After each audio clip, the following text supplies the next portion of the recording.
Oh, this is Rick Mahorn, the bad boy, giving a shout out to my man Drew, Detroit Drew.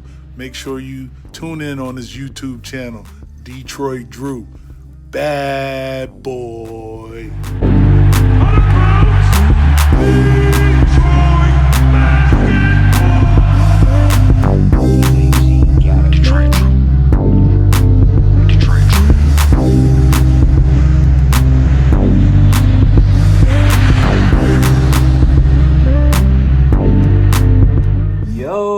Peeps, how's it going, man? And it feels like an eternity for probably both the Pistons fans and Knicks fans since we didn't play in the bubble. But the NBA season is finally upon us. Detroit basketball is back, and this is the most excited I've been to watch the Pistons in quite some time. Again, before we break down what I want to see from the preseason game, just my final season kind of like outtake on this. I don't know how good or how bad we are going to be. What I do know is we're going to be a fun team to watch. We have the core we are building around. We have the franchise player we want to give the keys to in Killian. So I'm very excited to watch his NBA debut in the preseason. So let's go ahead and start off with Killian. He is going to have a challenging, I should say, preseason. This is what's going to make or break him and get us really even more excited about him. For one, we play the Knicks twice. We are playing against Obi Toppin. Now you might be like, well, it doesn't make any sense. They don't play the same position. No, but what they are going to both be doing is in the conversation for Rookie of the Year. This is his first time going against someone from his draft class, and it's always going to be competition. Just from a player standpoint, you always want to play better than people in your draft class to say, I'm better than you. So Obi's going to try to get some more points. Killian's going to try to do a little bit of everything and get comfortable and show the world what he's about. And then when we play the Wizards twice, he has to go against Westbrook already. One of the toughest players to guard just because of his sheer athletic ability. So you got to stay in front of him and force Westbrook to shoot. But we'll talk about that more when we play the Wizards. For the Knicks, this is a good challenging test for us. Because a lot of Pistons fans, we can't stand Knicks fans because they always talk so much trash. They want all of our players. They want every single person in the NBA on their team. And they're always bad. They are the Detroit Lions of the NBA. The Lions are the Knicks of the NFL. They go hand in hand with each other. But I'm looking forward to watching Blake Griffin come back. Again, we haven't seen him play in over a year. It's just going to be good to see him get his legs underneath of him and make sure he's in good condition. Same thing with Derrick Rose. Hasn't played since the league shut down. Very curious to see how well he's going to be back, man. And watching him through the training camps, both Blake and D Rose look healthy. They look happy.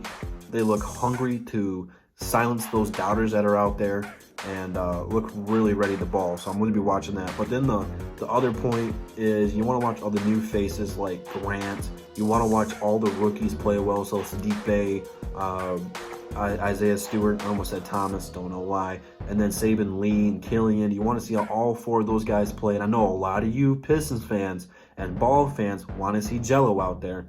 I just don't know how much opportunity he's going to get. So there's a lot of exciting things we are looking forward tomorrow night.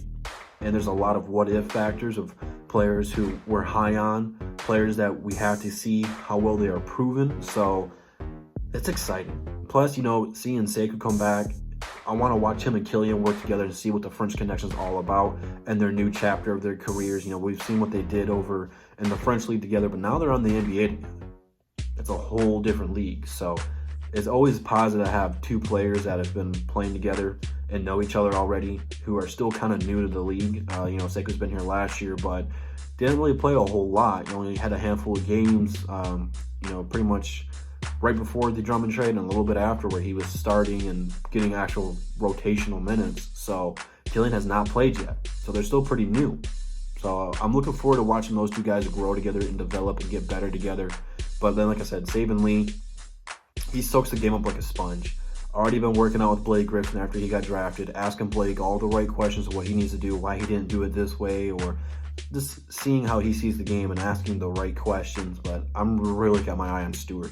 I want to see him block some shots, get some easy dunks and layups, and really just show us that he's going to be a good player for us. But then we got people like Plumlee and Okafor, who I think are going to be good vets for this team. I'm not really expecting too much out of them right away, but they're still a part of the team. I still want to see them do well. I think the most, I don't know if I want to say exciting part, but the part that I'm probably one of the most interested in is Dwayne Casey's lineups, what he's going to be throwing out there together, because we can throw some unique lineups out there of having something like a Grant and a Sekou lineup out there where they both play the 3 and the 4 just to play a little bit smaller ball, but offensively it's going to help you do better. I'm anxious to see if Killian and D Rose will be out there together. I mean, there's all kinds of different lineups that Casey has that he can tool with. So at the end of the day, I don't really care who wins. It's a preseason game. Obviously, I want to beat the Knicks, but it doesn't translate to anything. Preseason for basketball, it's a little bit different. You know, it's more about conditioning because you're not really trying to execute plays like the NFL does or anything else like that. It's more about getting the gears ready, warming up, getting ready to play a full NBA game. So I'm just looking to get into transition and run. You know, basically do some sprints, do some suicides out there in transition, and get some easy steals and push the pace, push the tempo, have the Knicks on their heels, and whatever the outcome is. But I'm very happy, man. I'm gonna try to go live tomorrow during the game. Hopefully everything works out. I thought Spectrum would add it to their Wi-Fi deal where you get cable and Wi-Fi together, but you have to get a whole cable box. It was like $30 more. I'm like, I'll find a different way to do it. So that is the plan for me.